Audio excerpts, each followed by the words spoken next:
How many of these molecules are polar? SO3, OF2, BeCl2, CCl4, and O3. So we need to figure out which of these 5 molecules are polar. In order to do this, we're going to follow these steps. First, we're going to draw the Lewis structure. In order to draw the Lewis structure, you need to place the least electronegative atom in the center and the more electronegative atoms on the outside. You then need to give each atom an octet unless it's a noted octet violator.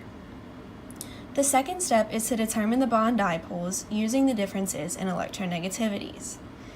Bond dipoles, well, the heads of the bond dipoles will face the more electronegative atoms, this being the head, and the tails will be towards the partially positive or least electronegative atoms.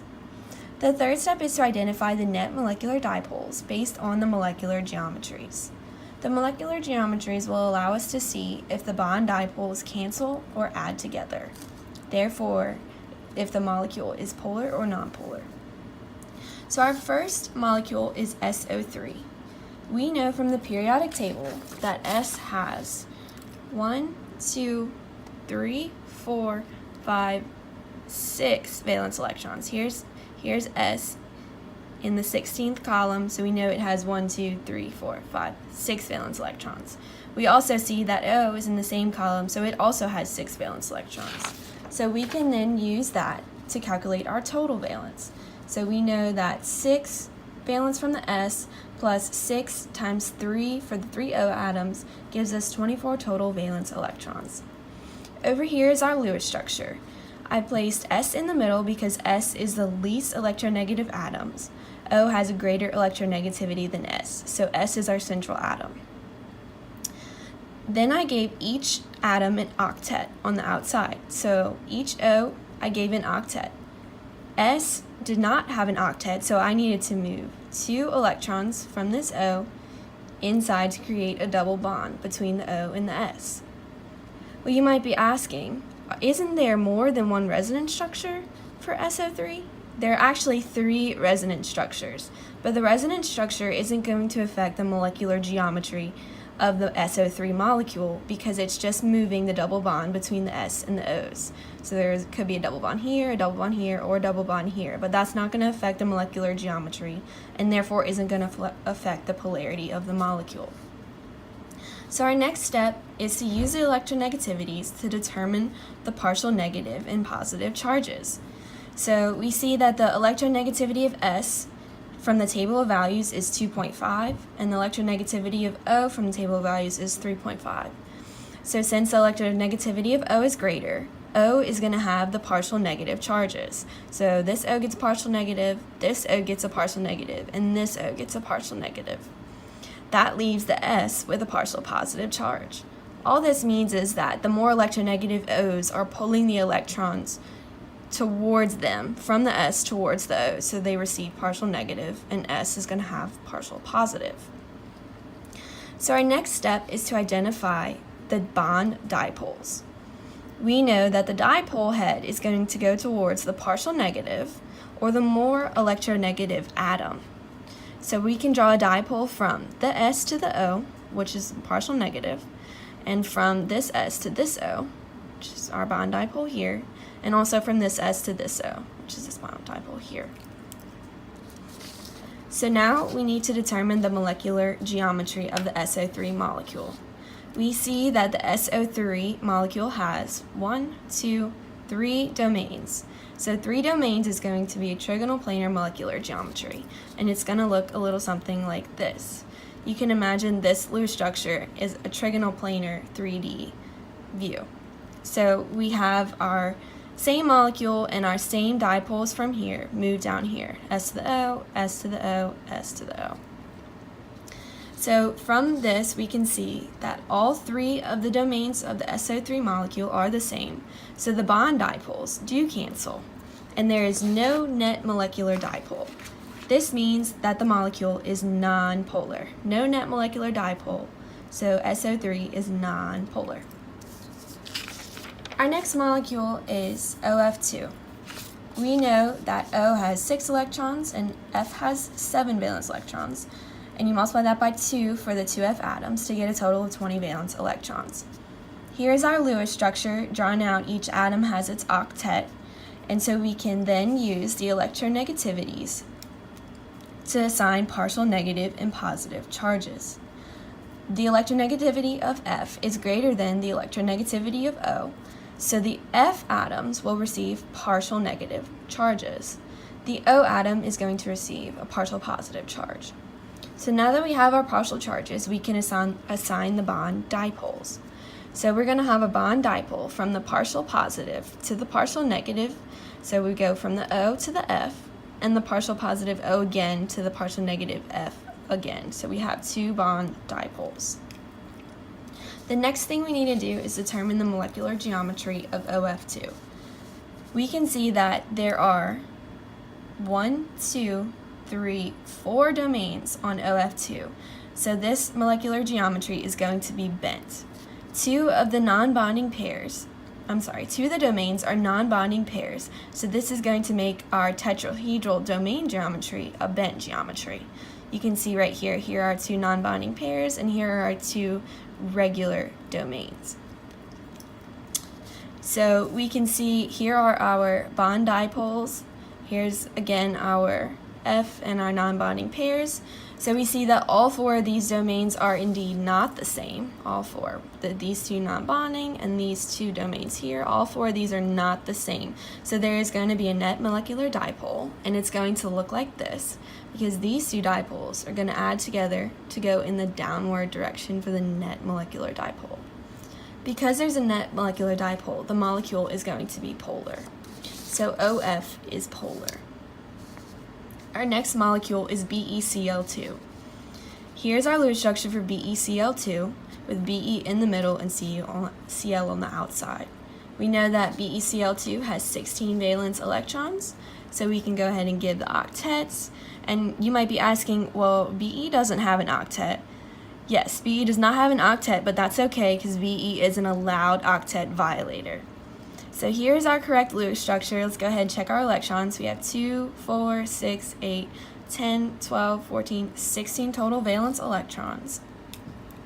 And we can now assign, so our Lewis structure is correct. We can now assign our partial negative and positive charges. We see that Cl has the partial negative charge because its electronegativity of 3 is greater than Be's electronegativity of 1.5. So Cl is going to receive a partial negative, and this Cl is going to receive a partial negative. Be is going to receive the partial positive charge. So now we go ahead and draw our bond dipoles. Our dipoles again go towards the partial negative atoms. So we're going to go from the Be to the Cl, and again from the Be to this Cl atom. The next thing we need to do again is determine the molecular geometry. The molecular geometry is linear because we have 2 domains. So that means the molecule is linear. We can see that all of the domains are the same, so our bond dipoles right here are going to cancel, and there's not going to be a molecular dipole. This means that the molecule is nonpolar. Okay. So our next molecule is CCl4, and we see that there are 32 valence electrons, and Cl has a greater electronegativity than C. So Cl is going to be on the outside, each have their octet. Let's verify there are 32 valence, so 2, 4, 6, 8, 10, 12, 14, 16, 18, 20, 22, 24, 26, 28, 30, 32. So we have 32 total. So our Lewis structure is good. Always check your Lewis structure because you can end up with the wrong molecular geometry if you have extra non-bonding pairs, and it's just a whole bunch of headaches. So always check your valence electrons. It's a good habit to get into. So we're going to go ahead and assign our partial negative and positive charges. Cl is more electronegative, so it's going to receive partial negative charges. So we're going to have 1 partial negative on this Cl, partial negative here, a partial negative on this Cl, and also on this Cl. The C in the center is going to have a partial positive charge. Now that we have our charges, we can go ahead and assign the bond dipoles. So we are going to have a dipole from the C to the more electronegative Cl, because we have partial negative on the Cl. So you have a dipole here, a dipole towards this Cl, a dipole towards this Cl, and a dipole towards this Cl. So now that we have our dipoles and charges, we can go ahead and look at our molecular geometry. So we know that we have 1, 2, 3, 4 domains, so that's going to give us a tetrahedral molecular geometry.